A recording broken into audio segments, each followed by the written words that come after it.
Olá, meus irmãos, Deus os abençoe, no precioso nome de nosso Senhor Jesus Cristo. Estamos aqui para essa nossa conversa diária. Para mim é um privilégio poder compartilhar alguns pensamentos extraídos da mensagem do profeta e sempre sustentados com a palavra de Deus. Hoje eu quero ler alguns parágrafos da mensagem Não Te Enviei Eu, uma mensagem baseada no livro de Juízes, na experiência de Gideão. Gideão, um homem que Deus encontrou valor nele, um homem que Deus era com ele, e ele teve o privilégio de conhecer Deus pessoalmente, Deus em forma de um homem, e Deus veio a ele para trazer fé no seu coração, porque Deus estaria comissionando ele para uma obra poderosa de libertação da nação que estava sendo subjugada pelos midianitas. Então Gideão foi reconhecido por Deus como homem de valor, porque ele era um homem escriturístico. Ele foi um homem que recebeu a palavra pregada pelo profeta, em Juízes 6, do 7 ao 10, Deus enviou um profeta, e ele pôde então sustentar sua experiência com aquilo que estava escrito na lei de Moisés. Logo, Gideão adora a Deus, porque Deus estava em forma de um homem. Logo, Gideão, então, possuído pelo Espírito Santo, faz a prova do novelo de lã, para mostrar que tipo de homem que Deus escolheria para fazer essa obra, ou seja, um homem que fosse revestido com o poder do Espírito Santo, um absorvente da palavra, porque Deus vem a ele em forma de um orvalho. Logo, então, ele quer saber se os homens que estariam com ele também estariam ungidos com a mesma unção.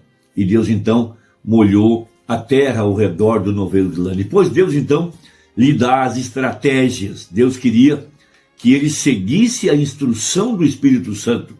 Veja, e uma coisa que Deus queria que ele fizesse é que não buscasse glória para si mesmo, mas desse toda a glória a Deus.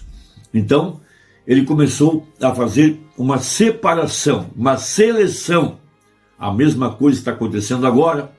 Deus está selecionando a sua igreja, aquela igreja que está realmente bebendo da água da vida e também vigiando, porque disse o profeta, a razão pela qual Deus testou aqueles homens na fonte é porque Deus sabia o que estava dentro do coração de cada um deles, e Deus queria então separar a casca do grão, o joio do trigo, pela forma em que bebiam a água. Veja, toda vez que Deus quer fazer algo importante, isso sempre foi ao lado de uma fonte. Foi ali que Jesus encontrou a mulher do poço, foi na fonte que Eliezer encontrou Rebeca, foi na fonte que Tamar encontrou Judá, e assim por diante. Por isso a noiva termina o livro de Apocalipse dizendo: quem tem sede, venha a mim e beba. Então isso é a maneira que Deus está selecionando a sua igreja hoje. Veja a reação, o comportamento, veja como se portam na frente da fonte. E essa mensagem, essa é a palavra, essa é a fonte da água da vida.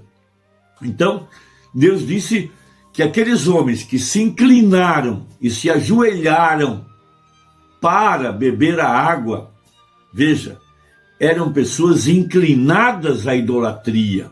Mas os que não se dobraram e beberam a água, tomando a mão e levando a boca, veja, esses representavam aqueles que não se inclinariam à idolatria e beberiam a água vigiando, veja, bebendo e olhando para os lados, porque nenhum soldado pode entrar nessa peleja sem estar vigiando, sem ter um espírito alerta.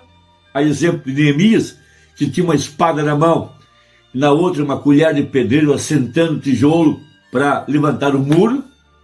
Da mesma forma, essa mensagem não pode ser tomada por qualquer pessoa. O irmão dá conta que muitas vezes ele dizia algo para fazer as pessoas rirem. Depois ele pregava algo mais forte e ele observava as reações os olhos, as expressões faciais, como meneavam a cabeça e assim por diante, ele podia discernir o espírito que as pessoas tinham. Então, a forma como bebe a água, veja, a maneira reverente, a maneira espiritual, a maneira cristã de absorver essa palavra, indica o que tem naquele coração. Veja, então, Gideão, orientado pelo anjo do Senhor, faz exatamente a forma que Deus queria selecionar. Veja, e disse o Senhor a Gideão, Juízes 7, verso 2, muito é o povo que está contigo para eu dar os midianitas em sua mão, a fim de que Israel se não glorie contra mim, dizendo, a minha mão me livrou. Então, Deus iria entregar na mão dele o inimigo, mas Gideão e os homens que estivessem com ele tinham que saber que a vitória não era deles, era Deus que estava pelejando pelo seu povo. Veja, a verdadeira igreja sabe que se Deus é por nós, quem será contra nós? E Deus prometeu pelejar as nossas pelejas, e Jesus disse, sem mim nada podeis fazer, e Deus disse, serei inimigo do teu inimigo. Essa aqui é a verdade.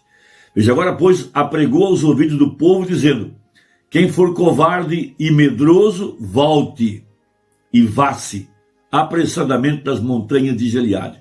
Então voltaram do povo 22.000 e 10.000 ficaram. E disse o Senhor a Gideão, ainda muito povo há, faz-os descer as águas. Veja, a prova exatamente na água. Veja, por isso que ali estava, na primeira vinda, o profeta João Batista na água. E a palavra veio ao profeta na água. O Espírito Santo descendo do céu, confirmando a Escritura. Agora aqui no tempo do fim, de novo, o profeta de Malaquias 4 estava na água. E a palavra veio ao profeta na água. Tem água. Veja, algo a ver nisso. Então vejam.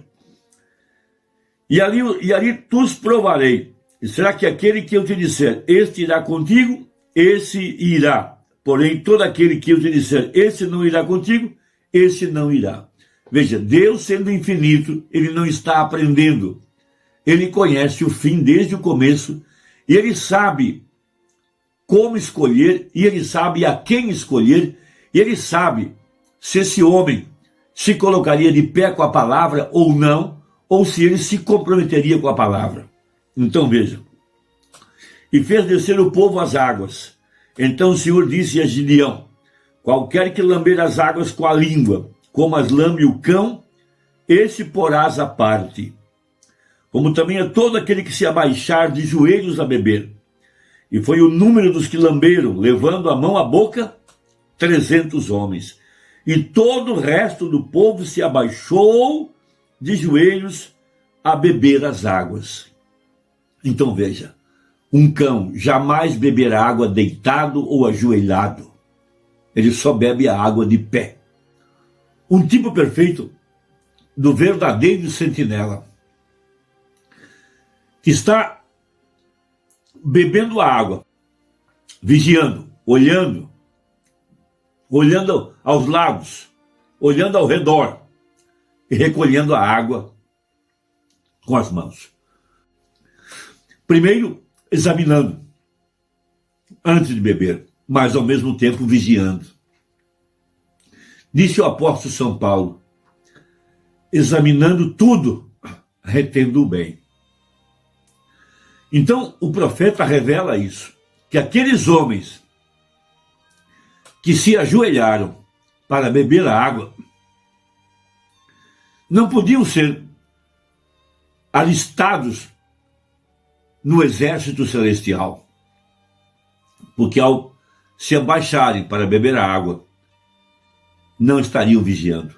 E o fato de se ajoelharem, disse o profeta, revelava que eles eram inclinados à idolatria. Isso é algo muito importante e muito criterioso. Um gesto, uma ação, uma reação, um comportamento, diz muito para quem tem discernimento de espírito. Deus estava discernindo o espírito daqueles homens que se ajoelharam, mas também estava separando aqueles que não se ajoelharam. Você pode ver a mesma coisa naqueles 3 jovens lá na Babilônia, quando não se ajoelharam perante a estátua de Daniel. Veja, a Bíblia fala: eu te guardarei da hora da tentação, que há de vir sobre todo o mundo. Veja, há uma igreja que não se curvará para adorar a imagem da besta. Essa imagem é o Concílio Mundial de Igrejas, é a organização pentecostal, evangélica, veja, organizada, levantando uma imagem em Apocalipse 13.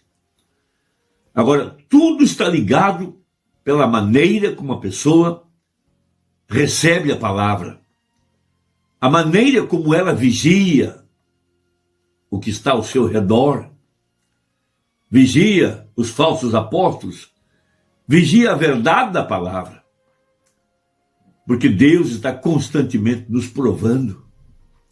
Veja, um simples gesto de se ajoelhar revelou o que estava dentro daqueles homens, e só Deus sabia disso. Então, tomando a mensagem, revestivos de toda a armadura de Deus, diz o profeta uma coisa muito importante no parágrafo 24 a seguir. Bem, Deus, você sabe que ele é infinito. Veja, ele não precisa pensar melhor. Para começar, ele simplesmente tem o melhor. Então você não pode aperfeiçoar isso. Nada pode ser feito em relação a isso. Ele simplesmente nos dá o melhor. Isto é sua palavra. Amém? Isto é certo. Isto é sua palavra. O melhor que pode ser dado. Deus dá ao seu povo o melhor. E foi isso que ele escolheu para os seus filhos. O melhor do melhor. Estou muito contente por isso. E eu vejo Deus, nosso Pai, e o reino do qual somos representantes. Ele é infinito. Agora, essas nações continuam construindo, estudando e trabalhando e aprofundando na ciência e tudo mais assim. Mas veja você, Deus sendo infinito, ele conhece o fim desde o princípio. E antes disso acontecer, ele sabe como, quando e onde. Então podemos descansar seguros, pois desde que estejamos nele, tudo está muito bem. Não há necessidade de ficar com receio de nada. Não existe nada que possa nos incomodar.